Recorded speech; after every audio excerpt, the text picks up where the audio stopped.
Hi friends, ആർഫറയുടെ weekend എപ്പിസോഡിലേക്ക് എല്ലാവർക്കും സ്വാഗതം. ഇന്ത്യയിൽ അതിവേഗം വളരുന്നതും ശക്തമായ ഫ്യൂച്ചർ പൊട്ടൻഷ്യൽ കാണിക്കുന്നതുമായ ഒരു സെക്ടറായിട്ടാണ് ഇപ്പോൾ ഹെൽത്ത് കെയർ മാർക്കറ്റ് നമ്മൾ കാണുന്നത്. അപ്പോൾ 2026 ഇന്ത്യയുടെ ഹെൽത്ത് കെയർ മാർക്കറ്റിന്റെ ഓവറോൾ ആ ഒരു വാല്യൂ അത് ഏകദേശം $372 ബില്യൺ ആയിരിക്കുമെന്നാണ് കണക്കൂട്ടപ്പെടുന്നത്. ഏകദേശം 31 ലക്ഷം കോടിക്ക് അടുത്തുള്ള ഒരു മൂല്യത്തിലേക്കാണ് അത് കടക്കാൻ പോകുന്നത്. അപ്പോൾ ഇത്തരത്തിലുള്ള ഒരു ഗ്രോത്ത് ഇന്ത്യൻ ഹെൽത്ത് കെയർ മാർക്കറ്റിൽ ഉണ്ടാകാനുള്ള കാരണങ്ങളായിട്ട് നമ്മൾ കാണുന്നത്, ഒന്ന് വർദ്ധിച്ചു വരുന്ന ഹെൽത്ത് എഡ്യൂക്കേഷൻ അല്ലെങ്കിൽ ഹെൽത്തിനെ കുറിച്ചുള്ള ശക്തമായ അവബോധം ജനങ്ങൾക്കിടയിൽ വളർന്നു വരുന്നുണ്ട് എന്നുള്ളതാണ്. രണ്ടാമതായിട്ട് ഇൻഷുറൻസിനെ കുറിച്ച്, പ്രത്യേകിച്ച് മെഡിക്കൽ ഇൻഷുറൻസിനെ കുറിച്ചുള്ള അവബോധവും വർദ്ധിച്ചു വരുന്നുണ്ട്.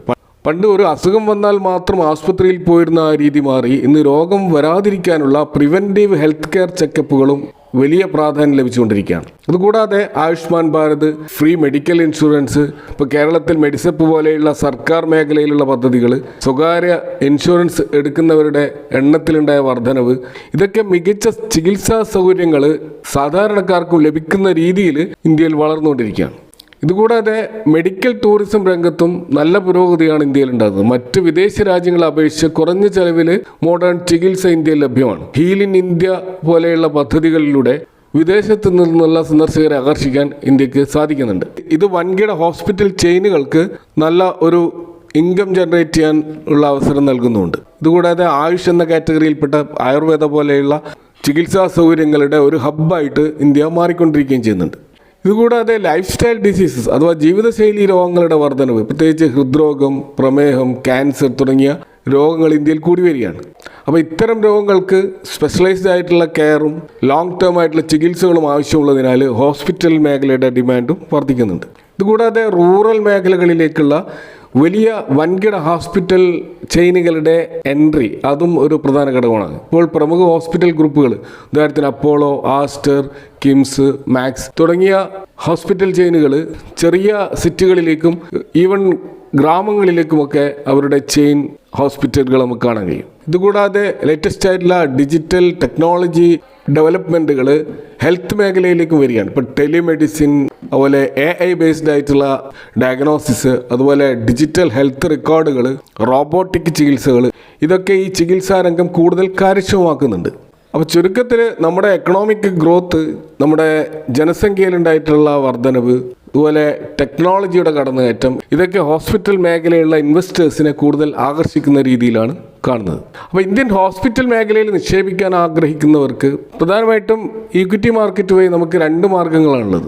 ഒന്ന്, ഡയറക്റ്റ് സ്റ്റോക്കുകളിൽ ഇൻവെസ്റ്റ് ചെയ്യുക എന്നുള്ളത്. കാരണം മികച്ച പ്രകടനം കാഴ്ചവെക്കുന്ന സ്റ്റോക്കുകൾ സെലക്ട് ചെയ്തുകൊണ്ട് അതിൽ ഇൻവെസ്റ്റ് ചെയ്യുക. ഇപ്പോൾ ഉദാഹരണത്തിന് അപ്പോളോ ഹോസ്പിറ്റൽ ഇന്ത്യയിലെ ഏറ്റവും വലിയ ഹോസ്പിറ്റൽ ശൃംഖലയും ഡിജിറ്റൽ ഹെൽത്ത് കെയർ മേഖലയിലെ ഒരു പയനീർ ആയിട്ടുള്ള ഒരു ഹോസ്പിറ്റൽ ചെയിനാണിത്. ഇതുപോലെ മാക്സ് ഹെൽത്ത് കെയർ എന്ന് പറയുന്ന പ്രീമിയം ആയിട്ടുള്ള ചികിത്സാ രംഗത്ത് വലിയ വളർച്ചയുള്ള ഒരു ഗ്രൂപ്പാണ് മാക്സ് ഹെൽത്ത് കെയർ. അതുപോലെ ഫോർട്ടിസ് ഹെൽത്ത് കെയർ ഇന്ത്യയിലുടനീളം ബ്രാൻഡുകളുള്ള ഒരു ഹെൽത്ത് കെയർ സെഗ്മെൻറ്റുള്ള സ്റ്റോക്കാണിത്.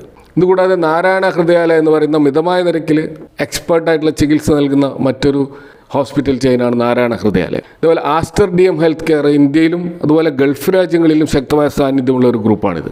അപ്പോൾ ഇത്തരം സ്റ്റോക്കുകളിൽ നമുക്ക് ഡയറക്റ്റ് ഇൻവെസ്റ്റ് ചെയ്യാം. എന്നാൽ ഡയറക്റ്റ് ഇൻവെസ്റ്റ് ചെയ്യുമ്പോൾ നമ്മൾ ധാരാളം വെല്ലുവിളികൾ നേരിടുന്നുണ്ട്. നമുക്ക് മാർക്കറ്റ് നോളജ് കാര്യമായിട്ടില്ലെങ്കിൽ നമ്മൾ ഈ സ്റ്റോക്കുകളുടെ വാല്യുവേഷൻ പരിഗണിക്കാതെ, അല്ലെങ്കിൽ അതിൻ്റെ എൻട്രി പോയിൻറ്റും എക്സിറ്റ് പോയിൻറ്റും ഒന്നും അറിയാതെ ഇൻവെസ്റ്റ് ചെയ്യുമ്പോൾ ഉണ്ടാകുന്ന കുറേ റിസ്ക് ഫാക്ടറുകളുണ്ട്. ഇതുകൂടാതെ നമ്മളവിടെ ശ്രദ്ധിക്കേണ്ട മറ്റൊരു കാര്യം, ലോങ് ടേം ഇൻവെസ്റ്റ് ചെയ്യുമ്പോൾ മിനിമം ഒരു 5 വർഷത്തേക്കെങ്കിലും നമ്മൾ നിക്ഷേപിച്ചാൽ മാത്രമേ നമുക്കൊരു കാര്യമായിട്ടുള്ള ഒരു ഗ്രോത്ത് നമ്മുടെ ഇൻവെസ്റ്റ്മെൻറ്റിൽ കാണാൻ കഴിയുള്ളൂ, അല്ലെങ്കിൽ ഒരു വെൽത്ത് ക്രിയേറ്റ് ചെയ്യാൻ നമുക്ക് സാധിക്കുകയുള്ളൂ. അതുപോലെ പല ഹോസ്പിറ്റൽ സ്റ്റോക്കുകളുടെയും PE റേഷ്യോ വളരെ ഹൈ ആയിട്ടാണ് ഇപ്പോൾ ട്രേഡ് ചെയ്യുന്നത്. അതുകൊണ്ട് തന്നെ ഏത് സമയവും പ്രോഫിറ്റ് ബുക്കിങ്ങും കറക്ഷൻസും ഒക്കെ നമുക്ക് കാണേണ്ടി വരും. ഇതുകൂടാതെ സർക്കാർ ഈ മേഖലയിൽ നടത്തുന്ന ചില റെഗുലേറ്ററി പ്രഷേഴ്സും ഇടയ്ക്കിടയ്ക്ക് ഹോസ്പിറ്റൽ മേഖല നേരിടേണ്ടി വരും. അപ്പോൾ ഇത്തരത്തിലുള്ള കുറേ റിസ്ക് ഫാക്ടറുകളുള്ളതുകൊണ്ട് തന്നെ ഒരു ബിഗിനർ ഇൻവെസ്റ്ററെ സംബന്ധിച്ചിടത്തോളം ഡയറക്റ്റ് സ്റ്റോക്ക് ഇൻവെസ്റ്റ് ചെയ്യുക എന്നുള്ളത് കുറച്ച് ബുദ്ധിമുട്ടുള്ള കാര്യമാണ്. അപ്പോൾ അത്തരത്തിലുള്ളവർക്ക് പരിഗണിക്കാവുന്നതാണ് സെക്ടോറൽ മ്യൂച്വൽ ഫണ്ടുകൾ. ഇവിടെ ഓഹരികൾ നേരിട്ട് തിരഞ്ഞെടുക്കാൻ പ്രയാസമുള്ളവർക്ക് ഹെൽത്ത് കെയർ മ്യൂച്വൽ ഫണ്ടുകളുണ്ട്. പക്ഷേ ഈ ഹെൽത്ത് കെയർ മ്യൂച്വൽ ഫണ്ടുകളുടെ ഒരു പ്രത്യേകത അവിടെ ഹോസ്പിറ്റലുകൾ മാത്രമല്ല ഫാർമ സെഗ്മെൻറ്റിലുള്ള സ്റ്റോക്കുകളും ഡയഗ്നോസ്റ്റിക് മേഖലയിലുള്ള സ്റ്റോക്കുകളും അതിലുണ്ടാവും. ഉദാഹരണത്തിന് ICICI Prudentialന്റെ pharma health care diagnostics fund ഉണ്ട്, അതുപോലെ SBIയുടെ ഹെൽത്ത് കെയർ ഓപ്പർച്യൂണിറ്റീസ് ഫണ്ട് ഉണ്ട്, നിപ്പോൺ ഇന്ത്യയുടെ ഫാർമ ഫണ്ട് ഉണ്ട്, DSPയുടെ ഹെൽത്ത് കെയർ ഫണ്ട് ഉണ്ട്. ഇങ്ങനെ ധാരാളം ഫണ്ടുകൾ നമുക്ക് കാണാൻ പറ്റും. പക്ഷെ അവിടെയൊക്കെ പ്യുവർ ഹോസ്പിറ്റൽ സ്റ്റോക്കുകൾ മാത്രം ഉൾക്കൊള്ളുന്ന ഒരു മ്യൂച്വൽ ഫണ്ട് അല്ല എന്നത് മനസ്സിലാക്കാൻ കഴിയും. അപ്പോൾ അതുകൊണ്ട് തന്നെ ഹോസ്പിറ്റൽ സെഗ്മെൻറ്റ് മാത്രം കോൺസെൻട്രേറ്റ് ചെയ്ത് ഇൻവെസ്റ്റ് ചെയ്യുന്ന ഒരാളെ സംബന്ധിച്ചിടത്തോളം ഇവിടെ നമുക്ക് വേണ്ടാത്ത സ്റ്റോക്കുകളിലൊക്കെ നമ്മൾ ഇൻവെസ്റ്റ് ചെയ്യേണ്ടി വരും. ഫാർമ സ്റ്റോക്കുകളും ഡയഗ്നോസ്റ്റിക് സ്റ്റോക്കുകളും ഒക്കെ നമുക്ക് താല്പര്യമില്ലെങ്കിൽ അതിലും കൂടി ഇൻവെസ്റ്റ് ചെയ്യുന്ന രീതിയിലായിരിക്കും ഈ മ്യൂച്വൽ ഫണ്ടിൻ്റെ ഒരു ഘടന. അപ്പോൾ അതുകൊണ്ട് തന്നെ ഈ രണ്ട് ഓപ്ഷൻസും സ്റ്റോക്ക് ഇൻവെസ്റ്റ്മെൻറ്റും ഹെൽത്ത് കെയർ മ്യൂച്വൽ ഫണ്ടിൽ ഇൻവെസ്റ്റ് ചെയ്യുന്നതും ഒരു ഹോസ്പിറ്റൽ സെഗ്മെൻറ്റിൽ മാത്രം ഇൻവെസ്റ്റ് ചെയ്യാൻ ഉദ്ദേശിച്ച് വരുന്ന ഒരു ബിഗിനർ ഇൻവെസ്റ്ററെ സംബന്ധിച്ചിടത്തോളം അത്ര അട്രാക്റ്റീവ് ആയിട്ടുള്ള കാര്യമല്ല. അപ്പോൾ ഇവിടെയാണ് ഹോസ്പിറ്റൽ ഇൻഡെക്സ് ഇൻവെസ്റ്റ്മെൻറ്റിൻ്റെ പ്രസക്തി. നമുക്കറിയാം ഇൻഡെക്സ് ഇൻവെസ്റ്റ്മെൻറ്റ് എന്ന് പറയുന്നത് NSEയിലായാലും BSEയിലായാലും എക്സ്ചേഞ്ചിൻ്റെ നിയന്ത്രണത്തിൽ കുറേ ഇൻഡെക്സുകൾ കാണാൻ പറ്റും. എന്നാൽ നമുക്ക് NSEയിൽ ഹോസ്പിറ്റൽസിന് മാത്രമായിട്ടുള്ള ഒരു ഇൻഡെക്സ് അവൈലബിൾ അല്ല. എന്നാൽ BSEയിൽ ഹോസ്പിറ്റൽ ഇൻഡെക്സ് എന്ന് പറയുന്ന ഒരു പ്രത്യേക ഇൻഡെക്സ് നമുക്ക് കാണാൻ പറ്റും. അപ്പോൾ NSEയിലുള്ള ഹെൽത്ത് കെയർ ഇൻഡെക്സുകളുടെ ഒരു പ്രത്യേകത അവിടെ ഞാൻ നേരത്തെ സൂചിപ്പിച്ച പോലെ ഫാർമ കമ്പനികളും ഹോസ്പിറ്റലുകളും മിക്സ് ആയിട്ടുള്ള ഒരു ഇൻഡെക്സ് ആണത്. എന്നാൽ BSE ഹോസ്പിറ്റൽ ഇൻഡെക്സ് എന്ന് പറയുന്നത് താരതമ്യേന പുതിയൊരു ഇൻഡെക്സ് ആണ്. 2025 ഒക്ടോബറിലാണ് ഈ ഒരു ഇൻഡെക്സ് ലോഞ്ച് ചെയ്യുന്നത്. അപ്പോൾ ഈ ഒരു ഇൻഡെക്സിൽ കാര്യമായിട്ട് ഇന്ത്യയിലെ വൻകിട ഹോസ്പിറ്റലുകളുടെ സ്റ്റോക്കുകൾ മാത്രമാണുള്ളത്. മൊത്തം 16 സ്റ്റോക്കുകളാണ് ഈ ഇൻഡെക്സിൽ ഇപ്പോൾ നമുക്ക് കാണാൻ കഴിയുക. ആ 16 സ്റ്റോക്കുകൾ നോക്കുകയാണെങ്കിൽ ഒന്ന് ഫോർട്ടിസ് ഹെൽത്ത് കെയർ, അതുപോലെ മാക്സ് ഹെൽത്ത് കെയർ, അതുപോലെ അപ്പോളോ ഹോസ്പിറ്റൽ എൻ്റർപ്രൈസസ്. ഈ 3 സ്റ്റോക്കുകൾക്കുമാണ് ഏറ്റവും അധികം വെയിറ്റേജ് ഈ ഇൻഡെക്സിലുള്ളത്. ഏകദേശം 20% വെയിറ്റേജ് ഈ 3 സ്റ്റോക്കുകൾക്കുമുണ്ട്. ഇതുകൂടാതെ Krishna institute of medical science അഥവാ കിംസിന് 8% വെയിറ്റേജ്, ആസ്റ്റർ ഹെൽത്ത് കെയറിന് 7% വെയിറ്റേജ്, നാരായണ ഹൃദയാലയ്ക്ക് 6% വെയിറ്റേജ്, ഗ്ലോബൽ ഹെൽത്തിന് 5% കൂടുതലുള്ള ഒരു വെയിറ്റേജ്.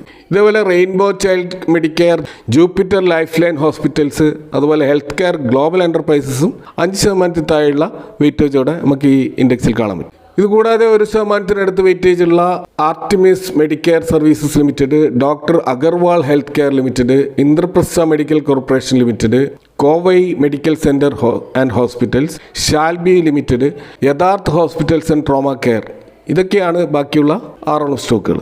അപ്പോൾ ഇത്തരത്തിലുള്ള ഈ 16 സ്റ്റോക്കുകളുടെ ഈ ഒരു ഇൻഡെക്സിൻ്റെ ഒരു പ്രത്യേകത, ഈ ഇൻഡെക്സിൽ ഒരു സ്റ്റോക്കിനും പരമാവധി 20% കൂടുതൽ വെയിറ്റേജ് വരാത്ത രീതിയിലാണ് ഇത് ക്രമീകരിച്ചിരിക്കുന്നത്. അതുകൊണ്ടാണ് ഫോർട്ടിസ്, മാക്സ്, അപ്പോളോ എന്നിവയ്ക്ക് ഏകദേശം 20% വെയിറ്റേജ് നമ്മൾ കാണുന്നത്. അതുപോലെ ഈ ഒരു ഇൻഡെക്സ് ഓരോ 6 മാസം കൂടുമ്പോഴും അത് റീകോൺസ്റ്റിറ്റ്യൂട്ട് ചെയ്യും. ജൂൺ ഡിസംബർ മാസങ്ങളിലാണ് ഈ ഒരു റീബാലൻസിങ് നടക്കുക. അപ്പോൾ അതുകൊണ്ട് തന്നെ അണ്ടർ പെർഫോം ചെയ്യുന്ന സ്റ്റോക്കുകളെ ഓരോ 6 മാസം കൂടുമ്പോഴും ഈ സ്റ്റോക്കിൽ നിന്ന് ഒഴിവാക്കുകയും നന്നായിട്ട് പെർഫോം ചെയ്യുന്ന മറ്റ് സ്റ്റോക്കുകൾ ഉൾപ്പെടുത്തുകയും ചെയ്യും. അതുകൊണ്ട് തന്നെ ഇതിൻ്റെ റിസ്ക് വലിയ തോതിൽ മിനിമൈസ് ചെയ്യപ്പെടുന്നുണ്ട്. ഇനി ഈ ഒരു BSE ഹോസ്പിറ്റൽ ഇൻഡെക്സിൻ്റെ ഒരു റിട്ടേൺ നമ്മൾ പരിശോധിച്ച് കഴിഞ്ഞാൽ കഴിഞ്ഞ ഒരു വർഷത്തെ റിട്ടേൺ ഏകദേശം 7.39% ആണ്. അതായത് നിഫ്റ്റിയോട് അടുത്തുള്ള ഒരു റിട്ടേൺ ആണ് അവിടെ ഉണ്ടായിട്ടുള്ളത്.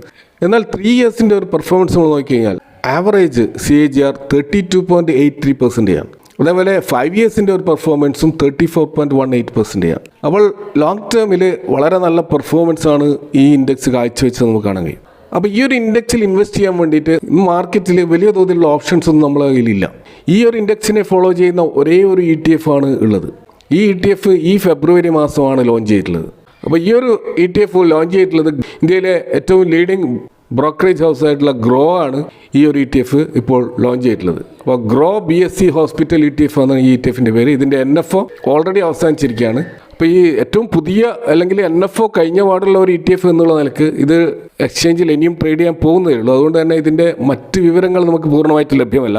ഇപ്പോൾ ഇതിൻ്റെ AUM അഥവാ അസറ്റ് അണ്ടർ മാനേജ്മെൻറ്റ് ഔദ്യോഗികമായിട്ട് നമുക്ക് ലഭിക്കണമെങ്കിൽ ഇതിൻ്റെ ലിസ്റ്റിംഗ് കഴിയണം. അതുപോലെ ഇതിൻ്റെ ഒരു എക്സ്പെൻസ് റേഷ്യോ പ്രതീക്ഷിക്കുന്നത് 0.15% മുതൽ 0.3% വരെ മാത്രമാണ്.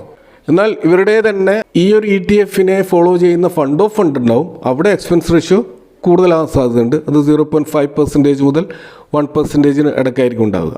ഇനി ഈ മാർക്കറ്റിൽ ഇതിൻ്റെ ലിക്വിഡിറ്റി എത്രമാത്രം ഉണ്ടാവും എന്ന് നമ്മൾ പരിശോധിച്ചാൽ നമുക്കറിയാം ETF-ൽ ഇൻവെസ്റ്റ് ചെയ്യുമ്പോൾ ഏറ്റവും ശ്രദ്ധിക്കേണ്ടത് അതിൻ്റെ ഈ ലിക്വിഡിറ്റിയാണ്. നമുക്ക് ഉദ്ദേശിക്കുമ്പോൾ വാങ്ങാനും വിൽക്കാനും കഴിയണം. അപ്പോൾ ഇതൊരു പുതിയ ETF ആയതുകൊണ്ട് തന്നെ സ്റ്റോക്ക് എക്സ്ചേഞ്ചിൽ തുടക്കത്തിൽ ട്രേഡിംഗ് വോളിയം കുറവാകാൻ സാധ്യതയുണ്ട്. അപ്പോൾ അതുകൊണ്ട് തന്നെ ഇതിൽ ട്രേഡ് ചെയ്യുക എന്നുള്ളത് തുടക്കത്തിൽ കുറച്ച് ബുദ്ധിമുട്ടുള്ള കാര്യമായിരിക്കും. അപ്പോൾ ഈ ഫെബ്രുവരി 25 അവസാനിച്ച ഗ്രോയുടെ ഈ BSE ഹോസ്പിറ്റൽ ETF അതിൻ്റെ അലോട്ട്മെൻറ്റ് തീയതി പ്രഖ്യാപിച്ചിരിക്കുന്നത് ഏകദേശം മാർച്ച് 4-5 തീയതികളോടെ ആയിരിക്കും. അതുപോലെ ഇത് നമുക്ക് എക്സ്ചേഞ്ചിൽ ട്രേഡ് ചെയ്യാൻ പറ്റുന്നത് ഏകദേശം മാർച്ച് 11-12 തീയതിയോടെ ആയിരിക്കും. അപ്പോൾ ചുരുക്കത്തിൽ നമ്മൾ ഇന്ത്യയിലെ പ്രമുഖ ഹോസ്പിറ്റലുകളുടെ വളർച്ചയിൽ പങ്കാളികളാണെന്നുണ്ടെങ്കിൽ കുറഞ്ഞ ചിലവിൽ നിക്ഷേപിക്കാൻ പറ്റിയിട്ടുള്ള ഏറ്റവും മികച്ച വഴിയാണ് BSE ഹോസ്പിറ്റൽ ETF. ഇപ്പോൾ ഗ്രോ ആണ് ഇത് ഇൻട്രൊഡ്യൂസ് ചെയ്തിട്ടുള്ളത്. ഇനി മറ്റ് ഫണ്ട് ഹൗസുകളും ഒരുപക്ഷെ ഈ ETF-മായി മുന്നോട്ടേക്ക് വന്നേക്കാം. അപ്പോൾ ഏത് ETF-ൽ ഇൻവെസ്റ്റ് ചെയ്യുന്നതാണെങ്കിലും ബേസിക്കലി നിങ്ങൾ ഇന്ത്യയിലെ ലീഡിംഗ് ആയിട്ടുള്ള ഹോസ്പിറ്റൽ സ്റ്റോക്കുകളിലാണ് ഇൻവെസ്റ്റ് ചെയ്യുന്നത് എന്ന് മനസ്സിലാക്കുക. ഇതൊക്കെയാണ് ഈ വിഷയവുമായി ബന്ധപ്പെട്ട് നിങ്ങളുമായിട്ട് ഷെയർ ചെയ്യാനുള്ളത്. ഇതുമായി ബന്ധപ്പെട്ടുള്ള നിങ്ങളുടെ അഭിപ്രായങ്ങളും കമൻറ്റുകൾ അറിയിക്കുക. Thanks for watching. See you next time with another video.